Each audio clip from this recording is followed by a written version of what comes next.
So if you had to guess, what is the most common type of cardiac arrest we're seeing in hospitals?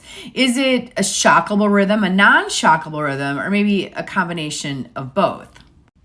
The answer by far is non-shockable rhythms. That's mostly what we see. So things like PEA and asystole. So what can we possibly do to make outcomes better?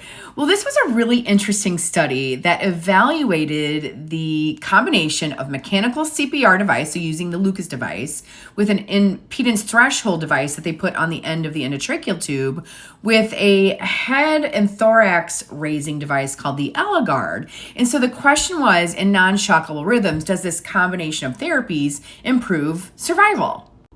And then not only improve survival, but we're talking about being discharged neurologically intact. Why might this combination help? Well, one of the thoughts is that raising the thorax and head will decrease intracranial pressure, improve cerebral perfusion pressure, and then improve coronary perfusion pressure. And this is a picture of me from the Society of Critical Care Medicine meeting with the ELIGARD device. So this is the device the patient will be put in that will slowly, and that's the key, slowly raise the head and thorax to see those physiologic effects. So last year, a study was published evaluating this combination of therapies in shockable rhythms and showed a statistically significant improvement not only in survival, but neurologic outcomes. So in this study, they were evaluating out-of-hospital cardiac arrest from non-shockable rhythms. And as a reminder, they used the Lucas device, the ELIGARD device with the ITD device. And that was compared to conventional CPR. The patients in the conventional CPR group came from two large NIH-funded studies where they did a similar comparison. In the group that got manual CPR, the CPR performance and quality was very closely monitored. So the way this went is a 911 call would come in for a patient having a cardiac arrest.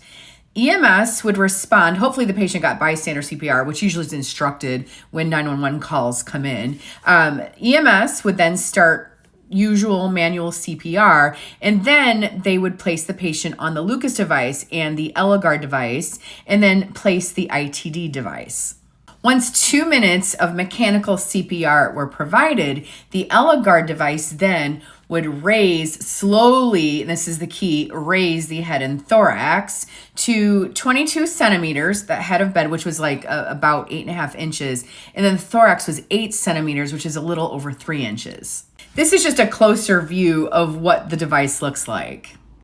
So what did the study find? Well, when they compared this triad of therapies, so the Lucas device with the ELIGARD with the ITD, what they found was that patients who received the automated heads-up CPR were 2.5 to 3 times more likely to survive versus conventional CPR. Pretty impressive. Not only that, but the faster the devices were placed, the higher the survival. So now remember, this was only done in out-of-hospital cardiac arrest. Will this end up being an in-hospital therapy? I don't think quite yet. I don't think it's ready for prime time in hospitals.